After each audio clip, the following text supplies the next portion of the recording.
En 1994, Karla Walker era una joven de 17 años en la escuela Fort Worth Western Hills. Apenas medía 11 pies y tenía una melena gruesa de cabello rubio miel que caía bajo sus hombros. Ella estaba saliendo con Rodney McCoy, un chico de buen carácter que era quarterback del equipo de fútbol.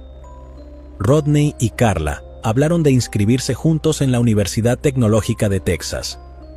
De hecho, le decía a sus amigos más cercanos que no tenía dudas de que ella y Rodney algún día se casarían y formarían una familia.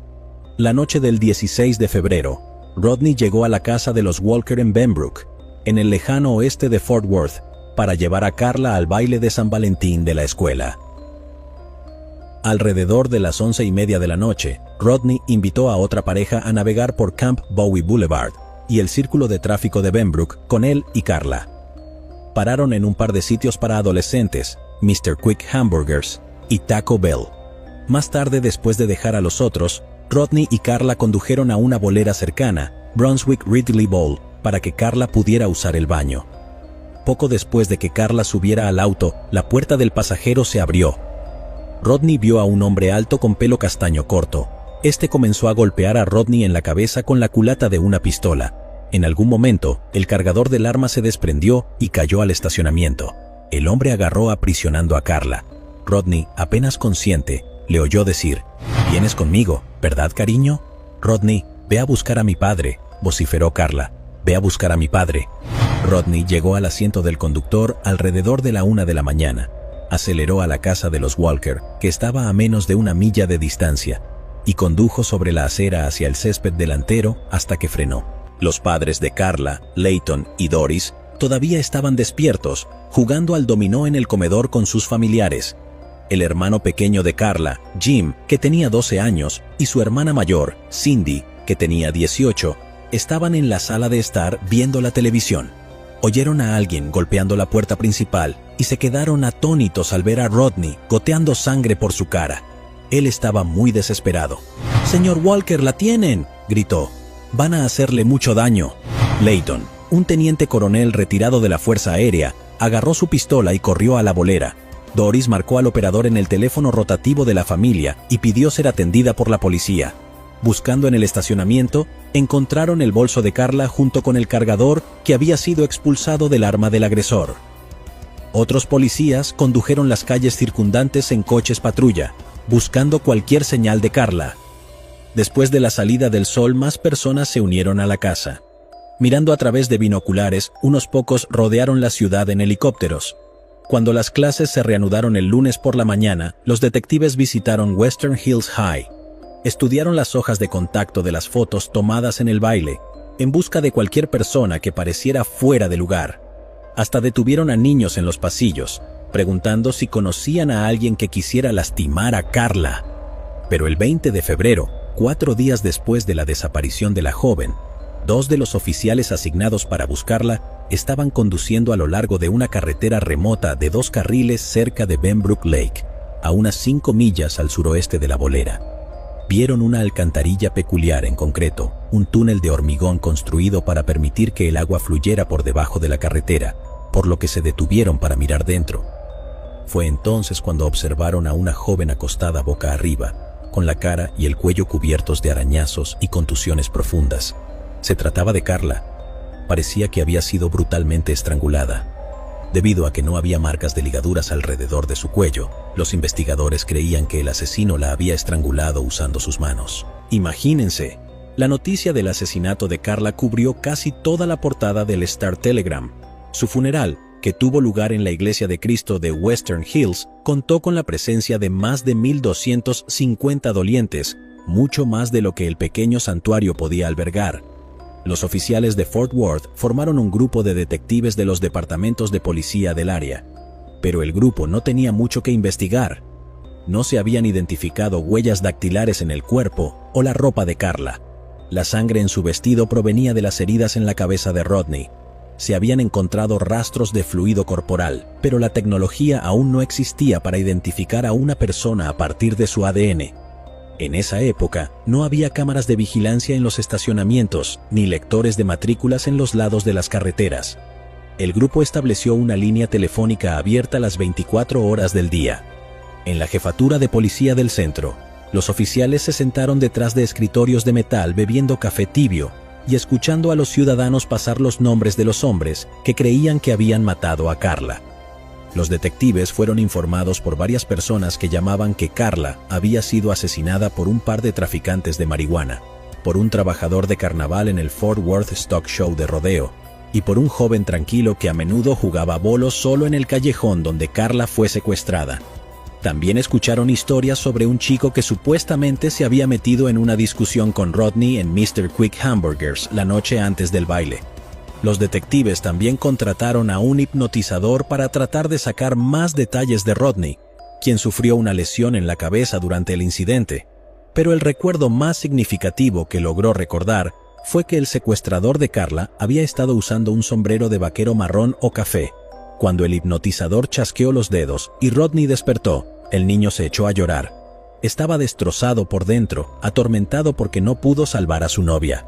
Durante una reunión, los detectives de la Fuerza Especial discutieron otro asesinato sin resolver que había tenido lugar el 7 de febrero de 1973, casi exactamente un año antes del de Carla. Esa noche, una joven llamada Becky Martin no regresó a casa después de asistir a una clase nocturna en el campus sur de Tarrant County Junior College. Su cuerpo fue encontrado casi 7 semanas después. Estaba tan descompuesto que no había forma de determinar la causa de la muerte. El forense dijo que Martin podría haber sido apuñalada, estrangulada o incluso disparada en el estómago. Pero lo que más intrigó a los detectives sobre el asesinato de Martin fue dónde encontraron su cuerpo. En una alcantarilla a las afueras de la ciudad. 2 chicas muertas en 2 alcantarillas, con un año de diferencia. Demasiada coincidencia para los investigadores. Aunque no dijeron nada públicamente, las autoridades comenzaron a buscar a un asesino en serie. En marzo, un mes después del asesinato de Carla, todo el grupo de trabajo tenía que seguir una pequeña pista. Los detectives se enteraron de que el cargador encontrado en el estacionamiento de la bolera pertenecía a un nuevo modelo, la pistola 22 Ruger. Pidieron a la Oficina de Alcohol, Tabaco y Armas de Fuego del gobierno federal que les proporcionara los nombres de cualquiera que viviera en Fort Worth y que hubiera comprado ese modelo. La ATF llegó con una lista de un par de docenas de personas, y el grupo de trabajo se dispuso a entrevistar a cada uno de ellos. Un hombre en la lista era un camionero de 31 años llamado Glenn McCurley. McCurley fue criado en el oeste de Texas como el mayor de 3 niños. Cuando era adolescente, sus padres lo enviaron al Westview Boys Home, en el suroeste de Oklahoma. Westview, que está patrocinado por las Iglesias de Cristo, se promueve como un lugar para los que son privados por enfermedad o muerte en su familia. Niños que tienen problemas significativos para vivir con su familia. Niños que necesitan supervisión, fugitivos o ausentes. Niños delincuentes, que han violado la ley pero que no necesitan tratamiento o detención. Y abandonados. Niños maltratados o descuidados. No está claro por qué McCurley fue enviado a la casa o precisamente cuánto tiempo estuvo allí, pero su estancia claramente no fue transformadora. En febrero de 1961, había dejado Westview y estaba en Abilene, donde robó un coche. Luego, abandonó ese coche y robó otro, y otro. La patrulla estatal de carreteras comenzó a perseguirlo y le disparó a uno de sus neumáticos. Condujo el vehículo hacia un terreno baldío e intentó escapar a pie, pero fue capturado rápidamente. En la corte, McCurley se declaró culpable y recibió una sentencia de 2 años. Fue liberado temprano, en la primavera de 1962, cuando tenía 19 años, y se mudó a Midland, donde conoció a una estudiante rubia de secundaria llamada Judy Watson. El 16 de febrero de 1963, McCurley se casó con Judy en una iglesia bautista. En la recepción, un fotógrafo tomó una foto de ellos cortando el pastel. La joven pareja se mudó a una pequeña casa de alquiler. McCurley consiguió un trabajo como camionero para el Servicio Postal de Estados Unidos, con una ruta al área de Dallas-Fort Worth. Judy dio a luz a 2 hijos, Craig y Roddy. Luego, en 1972, McCurley trasladó a su joven familia a un barrio al oeste de Fort Worth. McCurley y Judy matricularon a sus hijos en la escuela primaria pública y se unieron a la iglesia bautista de Ridgely West. McCurley consiguió otro trabajo de conducción de camiones, transportando losas prefabricadas de hormigón a las obras de construcción. Por su parte, Judy trabajó en la guardería de su iglesia. Un hombre que conocía a McCurley notó un hábito desagradable. Él vería a una chica bonita y diría algo como, échale un vistazo a eso. A principios de marzo de 1974, 2 detectives llegaron a la casa de McCurley para entrevistarlo sobre su pistola Ruger 22. Cuando los oficiales preguntaron por el arma, McCurley dijo que había sido robada 6 semanas antes de su camioneta mientras estaba pescando. Luego accedió a venir al centro y tomar una prueba de polígrafo, que pasó con suerte. El grupo de trabajo lo eliminó rápidamente como sospechoso potencial. A finales de la primavera de 1974, los investigadores todavía tenían poco que mostrar por su trabajo. El grupo de trabajo no se disolvió oficialmente, pero muchos de los detectives recibieron órdenes de sus supervisores de regresar a sus otros casos. Durante esos años, desconocidos ocasionalmente llamaban a la casa de los Walker, muchos de ellos anónimamente, alegando que tenían información sobre el asesino de Karla. Layton habló con todos ellos, tomó notas y las guardó en una caja de metal del tamaño de una caja de cigarros. Además de eso, escribió nombres y direcciones de posibles sospechosos y dibujó círculos en los mapas donde le habían dicho que vivía el asesino. No iba a descansar hasta que supiera que el hombre responsable estaba entre rejas. Cuando el hermano menor de Karla cumplió 16 años y obtuvo su licencia de conducir, comenzó a pasar su tiempo libre ayudando a su padre a cazar al asesino. A veces, en el aniversario de la muerte de Karla, merodeaba por el estacionamiento del Brunswick Ridley Bowl, buscando a alguien sospechoso. Jim tomó clases de boxeo en el Panther Boys Club, se unió a los equipos de lucha libre y de fútbol de la escuela secundaria, y solía correr por su vecindario. Quería estar listo en caso de que alguna vez me encontrara con el asesino, reconoció Jim. Mi plan era dominarlo y llevarlo a algún lugar lejano, tal vez a algún lugar en el oeste de Texas, donde nadie pudiera oírlo gritar. El 19 de febrero de 1977, casi 3 años después de que el cuerpo de Karla fuera encontrado, alguien se encontró con el cuerpo de June Ward, una enfermera vocacional de 25 años de edad, tendido al lado de una acera en el sur de Fort Worth. June estaba desnuda excepto por una correa de sostén alrededor de su cuello. Había sido brutalmente estrangulada y ferozmente golpeada en la cabeza, en concreto, con lo que un reportero describió como un objeto afilado y pesado. Los detectives que habían operado en el grupo de trabajo de Karla no pudieron ayudar, pero se dieron cuenta de las similitudes entre ambos crímenes. Luego, el 9 de julio de 1980, el cuerpo de una mujer de 19 años llamada Denise Howe, descrita en los periódicos como una vagabunda desempleada, fue encontrado a pocos metros del puente de un arroyo en el sureste de Fort Worth. Ella también había sido estrangulada sin piedad. 2 años y medio después, en febrero de 1983, el cuerpo de Christy Tower, una camarera en el famoso club nocturno de Billy Bob en Texas en el Stockyards, fue descubierto en un campo al norte de la ciudad. Sus manos fueron atadas con alambre eléctrico y otro alambre fue retorcido con maldad alrededor de su cuello. Al igual que los otros crímenes, el caso de Christy siguió siendo un misterio, aunque pocos días después de que su cuerpo fuera hallado, los detectives recibieron una curiosa noticia. Se enteraron de que el bolso de Tower había sido encontrado en un contenedor detrás de Cheers, un bar en Camp Bowie Boulevard. Cheers estaba a solo media milla del estacionamiento del Brunswick Ridley Bowl, el lugar donde Karla había sido secuestrada en febrero de 1974. Los residentes de la ciudad estaban cada vez más preocupados por la posibilidad de un asesino en serie, pero tales preocupaciones crecieron cuando Catherine Davis, una aspirante a modelo de 23 años, desapareció el 9 de septiembre de 1984. Su cuerpo fue encontrado en un campo en el extremo sur de Fort Worth. Aproximadamente un mes después, el 19 de octubre, Marilyn Hartman, una maestra de secundaria de 25 años, fue encontrada bestialmente amordazada y estrangulada en su dormitorio de Fort Worth. Apenas 3 días después de eso, Cindy Heller, una graduada de la Universidad Cristiana de Texas de 23 años y ex concursante del concurso de belleza, fue vista por última vez cerca de Hulen Mall. Más tarde fue encontrada cruelmente estrangulada en un cauce seco en el campus de la Universidad Cristiana de Texas. Las tragedias se fueron acumulando y acumulando. Por favor, amigos, estamos hablando de chicas muy jóvenes. El 26 de noviembre, Catherine Jackson, otra maestra de secundaria local, fue encontrada completamente desnuda en su bañera con el agua todavía corriendo. Ella había sido violentamente estrangulada con una cuerda. 2 semanas después del suceso, Angela Ewert, una modelo a tiempo parcial de 21 años y programadora para una estación de Rock FM, dejó la casa de su prometido en el suroeste de Fort Worth.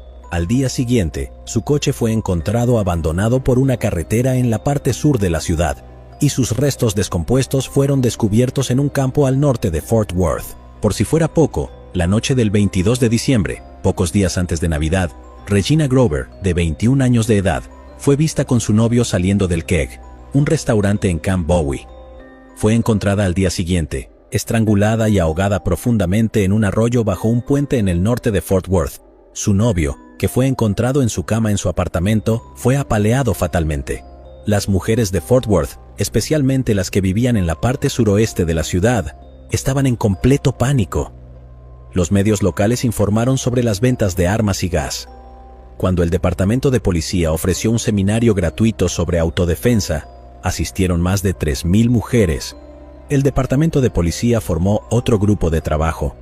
«Vamos a romper esto», prometió el jefe de policía H.F. Hopkins. Los detectives interrogaron a todos los sospechosos, desde ex convictos con largas hojas de antecedentes hasta un fotógrafo independiente. La investigación, sin embargo, fue infructuosa. La única noticia bienvenida fue una tregua en los asesinatos.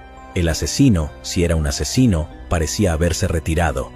El 24 de febrero de 1986, un transeúnte se encontró con el cuerpo desnudo de una mujer, parcialmente envuelto en una manta, tendido en una ladera cerca de un parque en el centro de Fort Worth.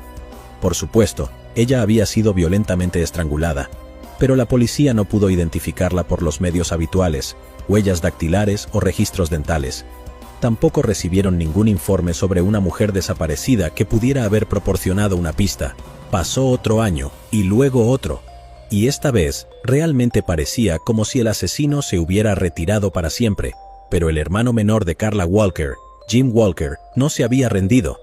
Después de graduarse de Western Hills High, Jim había asistido a la Universidad Estatal de Sam Houston, donde leyó libros sobre asesinos en serie y tomó cursos de psicología anormal para que pudiera entender mejor lo que describió como la mente criminal. Después de graduarse de la universidad, se mudó de nuevo a Fort Worth y solicitó convertirse en oficial del Departamento de Policía de la ciudad. Su plan era ascender a detective para poner sus manos en los archivos de Karla y encontrar de una vez por todas a su asesino. Durante una sesión de entrenamiento en el campo de tiro de la academia, Jim notó algo malo con su vista. Posteriormente, un médico le diagnosticó una afección ocular congénita. Obligado a abandonar la academia, se fue a trabajar en seguridad en una oficina local del contratista de defensa General Dynamics. No obstante, siguió buscando sin descanso al asesino de Karla. Después de que su padre muriera sin saber la verdad de un ataque al corazón, Jim escarbó a través de las notas en la caja de metal de Layton en busca de nuevas pistas para perseguir. Después de que su madre muriera de Alzheimer en 2015 y sin tampoco conocer la verdad, Jim compró la casa de sus padres y se mudó a ella con su esposa. Quería estar allí en caso de que alguien tuviera conciencia a las 3 de la mañana y apareciera para confesar, dijo. En enero de 2019, los detectives Leah Wagner y el oficial Jeff Bennett decidieron volver a abrir el caso de Karla. Después de que Jim hiciera una solicitud entre ellos, volvieron a interrogar al entonces novio de Karla, Rodney McCoy, que se había mudado a Alaska tan pronto como se graduó de la escuela secundaria, para trabajar en una plataforma petrolera, diciéndole a su familia que necesitaba alejarse lo más posible de Fort Worth.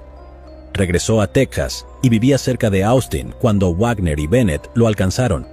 Para tratar de localizar nuevos testigos, los investigadores publicaron un mensaje en la página de Facebook del Departamento de Policía.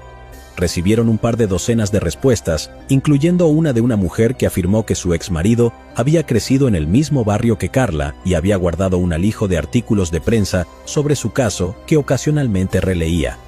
Una señal probable, dijo la exesposa, de que era responsable. Sin duda, para decepción de la exesposa, el exmarido fue capaz de demostrar que había estado fuera de la ciudad el fin de semana que Karla fue asesinada. Lo que los detectives necesitaban era evidencia física, y la mejor evidencia física que podían esperar encontrar, por supuesto, era el ADN del asesino. Desde la muerte de Karla, la tecnología de identificación de ADN no solo se había desarrollado, sino que había progresado más allá de las expectativas de nadie. En la actualidad, existen incluso laboratorios especializados en cartografía genealógica, en los que los técnicos utilizan bases de datos de libre acceso para vincular el ADN de una persona desconocida con el ADN de sus familiares.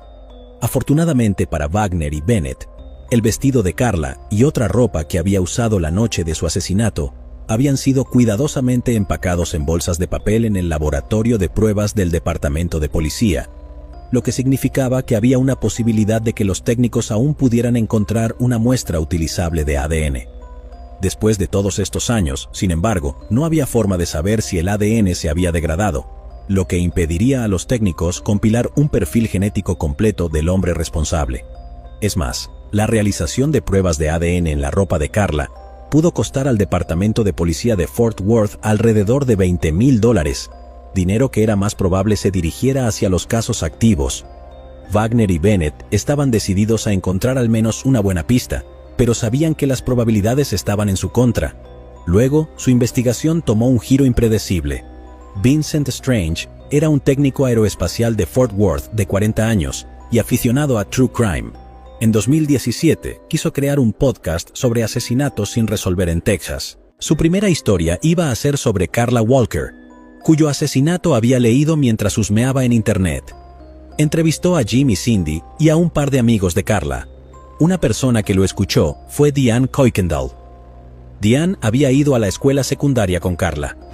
No se conocían en absoluto, pero Karla siempre le sonreía en el pasillo, dijo Diane. Le hacía sentir bien, y eso la hizo desear que hubiera alguna manera de que pudiera pagárselo a Karla. Kuykendall decidió volar entonces a Nashville para asistir a CrimeCon, una convención anual de 3 días sobre crímenes verdaderos que recientemente atrajo a unos 5,000 fanáticos. Trajo consigo 80 copias de un panfleto que había escrito sobre el caso de Karla, repartiendo los folletos a personas como Keith Morrison, de Dateline, Nancy Grace, de Fox News, y Paul Holes, un investigador jubilado que trabaja para Oxygen Network. Paul Holes estaba intrigado y convenció a Oxygen de pagar $18,000 para cubrir el costo de las pruebas de ADN en la ropa de Karla. En un laboratorio en California, los técnicos encontraron algunos fluidos corporales intactos y sin contaminar. A partir de ese fluido, fueron capaces de desarrollar un perfil de ADN completo, que subieron al CODIS, una base de datos nacional de aplicación de la ley que contiene el ADN de millones de delincuentes. El CODIS, sin embargo, no pudo encontrar una coincidencia. Holes y sus productores contactaron a un laboratorio de Texas que también hace mapeo genealógico, pero los técnicos tampoco tuvieron suerte. David Mittelman, CEO de Oathram, luego se puso en contacto con Paul Agujeros. Él dijo que se sentía optimista, ya que su método particular de la identificación de DNA era una tecnología sofisticada que utiliza la secuencia del genoma, podría encontrar una coincidencia. La mañana del 4 de julio de 2020, David Mittelman llamó al oficial Bennett. «Hemos conectado el ADN a un árbol genealógico en particular», dijo. «El apellido es McCurley». Después de algunas pruebas adicionales y trabajo policial, Mittelman y Bennett aterrizaron en Glenn Samuel McCurley Jr., que había estado viviendo en Fort Worth en el momento de la desaparición de Karla. Bennett vio que Glenn McCurley Jr. era el camionero que había dicho a la policía en 1964 que su Ruger 22 había sido robada. Wagner y Bennett investigaron a McCurley, pero había poco por descubrir, por lo que pudieron decir, aparte de su condena penal de 1961 por robar un coche cuando tenía 18 años, no había tenido ningún encuentro con la policía. McCurley ya no conducía camiones a tiempo completo. Para entonces, había hecho trabajos de mantenimiento a tiempo parcial en un gimnasio. Wagner y Bennett decidieron visitarlo. Llegaron sin previo aviso a la casa del McCurley. McCurley y su esposa Judy amablemente invitaron a los detectives a la sala de estar y charlaron amablemente. McCurley habló de sus viejos trabajos de camionero. Judy dijo que había pasado 32 años en el programa de guardería de Ridgely West Baptist, retirándose en 2004 debido a problemas de salud. También mencionó que su marido sufría de diabetes y que recientemente había tenido una cirugía para extirpar un tumor del tamaño de un cuarto en su hígado. «No estamos listos para esto», dijo Judy sobre su cáncer. McCurley preguntó a los detectives, su voz ronca. ¿De qué quieren hablar? Vamos a llevarte de regreso, dijo Wagner. En 1974, todos vivían aquí en ese momento, así que puede que hayan oído hablar de ello. Había una joven secuestrada de una bolera. Sé exactamente de quién me estás hablando, dijo Judy inmediatamente. Karla Walker. Judy luego le dijo a los detectives que podía recordar dónde vivía la familia Walker en Williams Road. Mantuvieron su habitación de la misma manera que era, dijo. Mantuvieron su coche estacionado en la entrada durante años y años. Pasabas por ahí y veías ese coche aparcado en la entrada. Era absolutamente desgarrador. El detective Wagner dijo que ella y Bennett habían reabierto la investigación del asesinato y estaban contactando a los que habían sido entrevistados por la policía en 1974. Es un caso enorme, dijo. Y vimos en un momento que hablaron contigo, señor McCurley. Wagner le preguntó a McCurley si podía tomar una muestra de ADN. Sería la forma más fácil de eliminarlo como sospechoso, explicó. McCurley dudó. Luego tomó una pluma, firmó un formulario de consentimiento y abrió la boca para que Wagner pudiera frotar el interior de su mejilla con un hisopo. Mirando, Judy dijo a los detectives, «Espero que averigües quién mató a Karla. Esa chica necesita ser recordada como alguien que importaba». 11 días después de que los técnicos de laboratorio verificaran que el ADN de la mejilla de McCurley coincidía perfectamente con el ADN encontrado en la correa del sujetador de Karla, los miembros de la Fuerza de Tarea de Fugitivos del Norte de Texas de los Marshalls de Estados Unidos llegaron a su casa para arrestarlo. Fue conducido al centro de la ciudad hasta el departamento de policía, donde renunció a su derecho a tener un abogado presente durante el interrogatorio. Durante varios minutos se sentó solo en una sala de entrevistas. Al principio, negó cualquier implicación. Afirmó que nunca había visto a Karla Walker antes. Dijo con lágrimas hinchadas en los ojos, «Bien, lo hice, supongo». Le dijo a los detectives que en la tarde del 16 de febrero de 1974 había bebido whisky y cerveza durante varias horas. Él dijo que él comenzó a conducir alrededor y estacionado en algunos estacionamientos. En un punto, él condujo a Brunswick Ridley Bowl. Parecía como si McCurley estuviera a punto de confesar. En cambio, le dijo a los detectives que había oído a una chica gritando en un coche cercano. «Fui allí para ver si podía ayudar. Este tipo grande la tenía arriba y contra la puerta, McCurley dijo que abrió la puerta del pasajero. Se metió en una pelea con el chico. Lo empujó para alejarlo de Karla, la llevó de vuelta a su auto y luego la llevó a otro estacionamiento. Empezó a abrazarme, a agradecerme, y una cosa llevó a la otra», dijo McCurley. «Tuve sexo con ella», afirmó que luego la dejó salir del coche. «No recuerdo mucho de ahí en adelante». Después de hablar con sus abogados nombrados por la corte, McCurley se declaró inocente. Sus abogados argumentaron en sus presentaciones judiciales que la prueba de ADN del laboratorio Othram era defectuosa y que Wagner y Bennett habían coaccionado a McCurley para que diese una confesión falsa. Los abogados también retrataron a McCurley como débil. «Este hombre no representa una amenaza para nadie, por lo que puedo decir, ha llevado una vida sin incidentes». 9 meses más tarde, el 16 de junio de 2021, se abrió al público la primera audiencia previa al juicio. Tuvo lugar con un mono verde de la cárcel. McCurley fue empujado a la sala del tribunal en una silla de ruedas. Cuando el juicio se puso en marcha, unos meses después, el novio de Karla, Rodney, testificó sobre la noche en que desapareció. El detective de homicidios retirado Jim Minter subió al estrado para hablar sobre la investigación original del caso de Karla, y Wagner y Bennett testificaron sobre su propio trabajo policial. Los fiscales Davignon y Emily Dixon expusieron el vestido azul que Karla llevaba la noche en que fue secuestrada y lo presentaron al jurado. También tocaron 3 horas de la entrevista grabada que Wagner y Bennett habían realizado con McCurley después de su arresto, y luego los fiscales revelaron una prueba sorpresa, la pistola 22 Ruger de McCurley, que según él había sido robada. La policía la descubrió durante un registro en su casa, escondida en un compartimiento sobre una puerta. El caso, por supuesto, estaba abierto y cerrado. En el tercer día del juicio, McCurley cambió su declaración de culpabilidad, y el juez rápidamente lo condenó a cadena perpetua. Después del juicio, todavía había muchas preguntas. ¿Por qué Glenn McCurley, un hombre sin antecedentes penales violentos, habría cometido un asesinato tan sádico? ¿Fue un acto impulsivo por estar borracho? ¿O McCurley era un asesino en serie depravado que también era responsable de los asesinatos de otras mujeres jóvenes de Fort Worth? Y si era un asesino en serie, ¿por qué se detuvo repentinamente a mediados de los 80? ¿Tuvo un genuino cambio de opinión?